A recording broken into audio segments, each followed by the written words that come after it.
Pessoal, eu precisaria até estudar mais sobre esse conteúdo aqui do teatro grego antigo. Por quê? Porque a gente vai ver na próxima página, na nossa leitura, um negócio chamado palco italiano. Que foi falado lá na coreografia, mas a gente passou muito rápido porque não é um assunto que eu domino, tá? E eu não me sinto confortável em estar falando sobre um assunto que eu sou tanto aluno quanto vocês, né? Não que eu não esteja aprendendo também com os outros conteúdos e aprendendo com vocês também, mas eu sei um pouquinho mais, né? Até porque eu já estudei e tudo mais. Coreografia é um assunto muito técnico e eu não me sinto à vontade de trabalhar com ele, né? Então a gente viu só o básico, passamos, mas lá ele trabalhava com um negócio chamado palco italiano.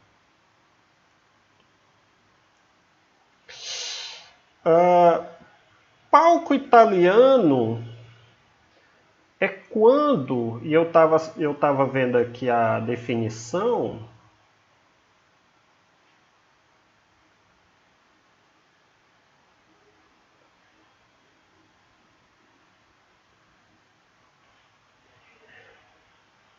é um palco em que os espectadores assistem a representação pela frente. É diferente do palco. Se eles assistem de frente, de toda forma aqui também não seria todos totalmente de frente, né? Mesmo que o palco fosse aqui. Por exemplo, esses aqui não assistiriam de frente, nem esses aqui, né? Talvez o palco seja aqui mesmo, né? E se tiver alguma acústica, que eu digo de sons, alguns instrumentos, talvez tocassem por aqui. Coro, sei lá. Eu teria que ver isso com mais detalhes, tá? O palco italiano, ele é bem definido, né? As coisas, as poltronas, elas são de frente, né? Como, por exemplo, isso aqui, ó.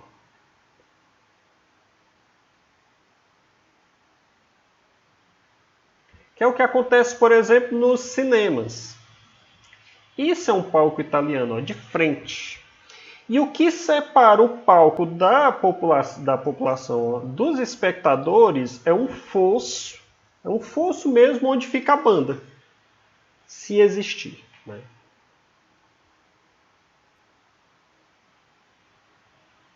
Ah, professor, mas tem, por exemplo, esses camarotes aqui, eles não ficam propriamente de frente, né?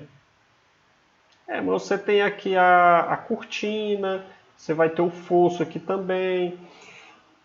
É um tanto diferente do palco antigo, do palco grego, né? Vamos lá para a leitura, tá?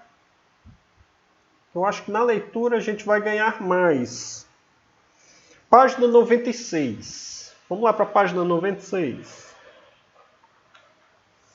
Aí você vê aí um palco, né? Você vê todo um cenário, né? Você tem a lua, as escadarias. Richard Strauss é um dos grandes compositores de música clássica de todos os tempos, tá?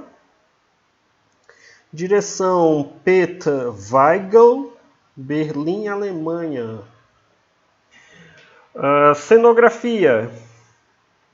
Cenografia, né? A gente já viu coreografia. Percebam que esse grafia está em quase todos os conceitos, né? A arte da organização do palco e o espaço teatral. O cenógrafo é, por sua vez, a figura responsável pela criação de seus elementos. Ao longo dos séculos XVI a XIX, a cenografia era entendida especificamente como uma forma de decorar e adereçar o espaço da cena. Cenografia tem até hoje, se vocês olharem ali nas novelas da Globo, quando passa os créditos, tem lá a cenografia, né? Cenografia e tal.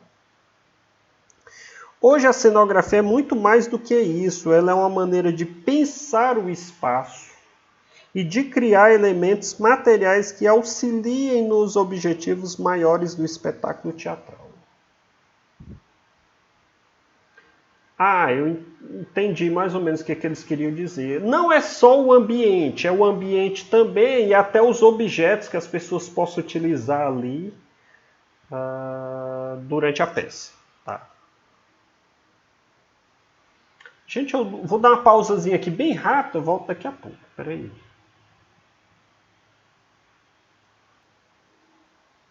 Voltando, né? A gente estava falando de cenografia, né?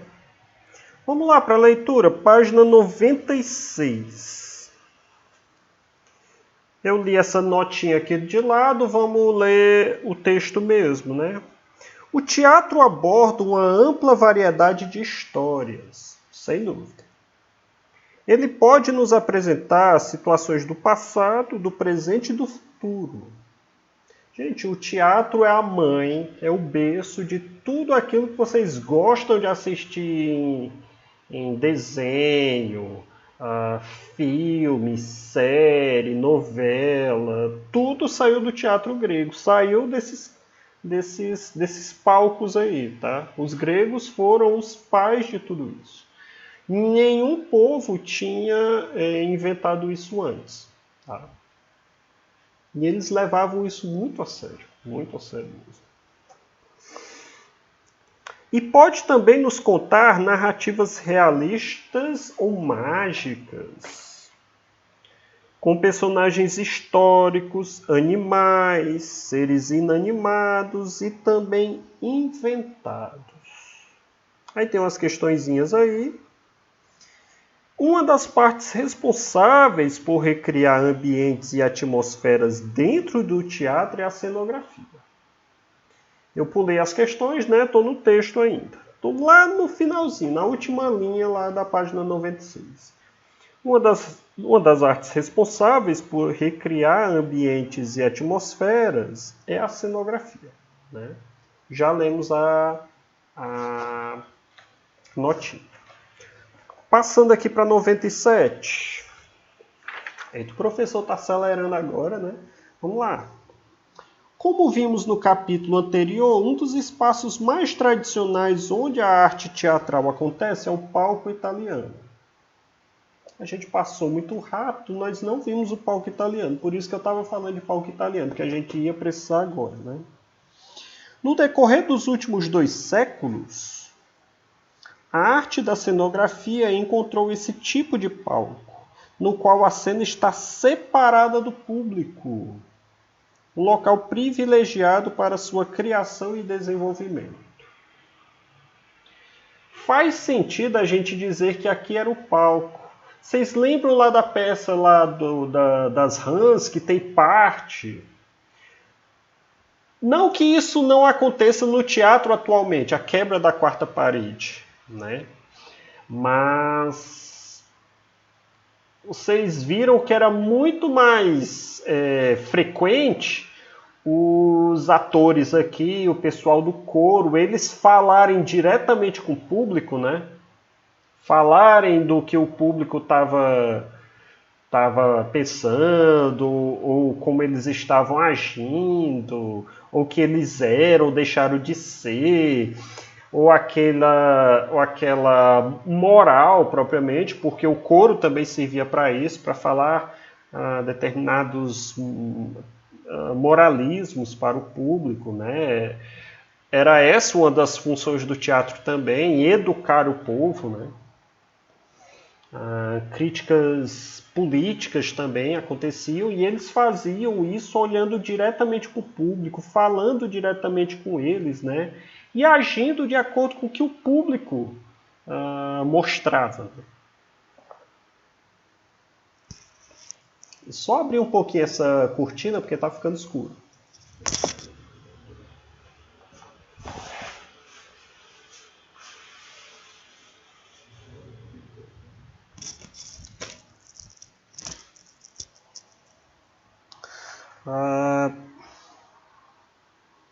Tô lá na 97, lá no início da 97, tá? Vimos no capítulo anterior um dos espaços mais tradicionais, palco italiano, né?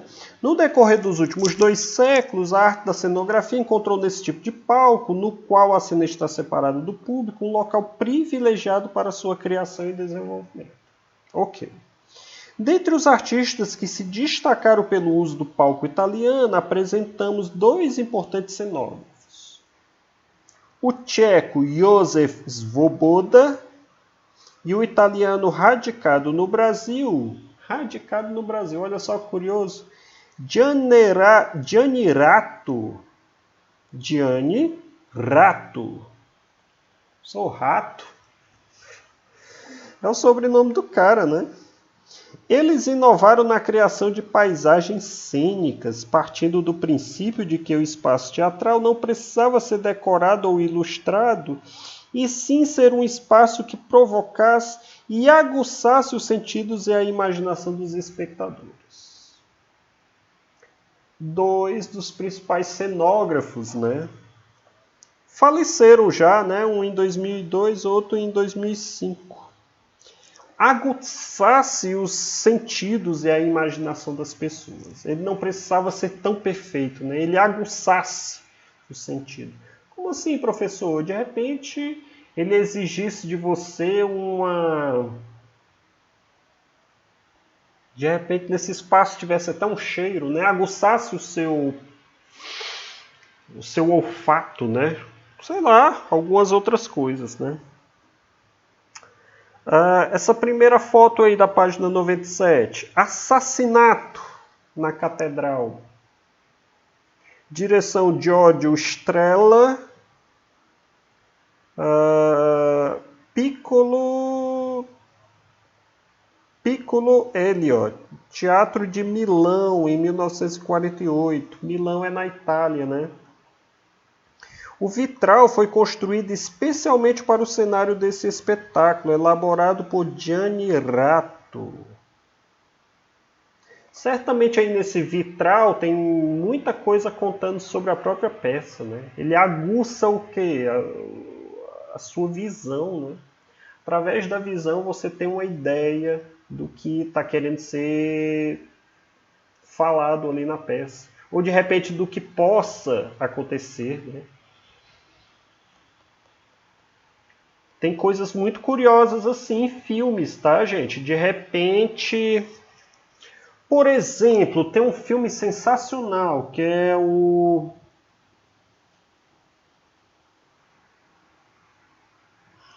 Olha, meu Deus.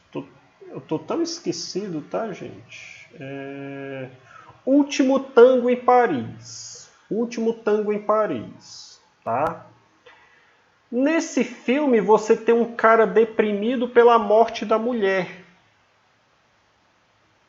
E essa depressão ela é aguçada durante o filme a partir do momento que ele não gosta de locais assim iluminados, né? Ele vai fechando as janelas, ele gosta de ficar no escuro, falar no escuro, ele não gosta de falar de sua vida do passado.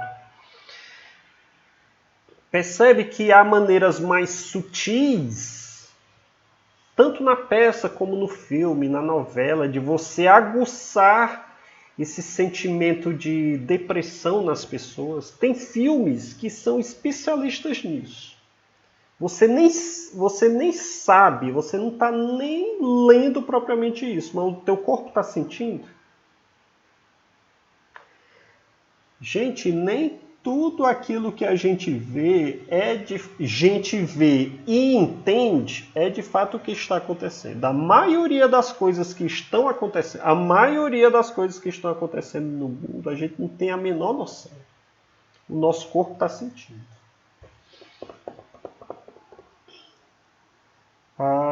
Por exemplo, tem gente que tem aquele mau costume de ficar no almoço assistindo aqueles programas policiais, né? Só vê gente morta, é sangue, é sofrimento, é raiva, é ódio.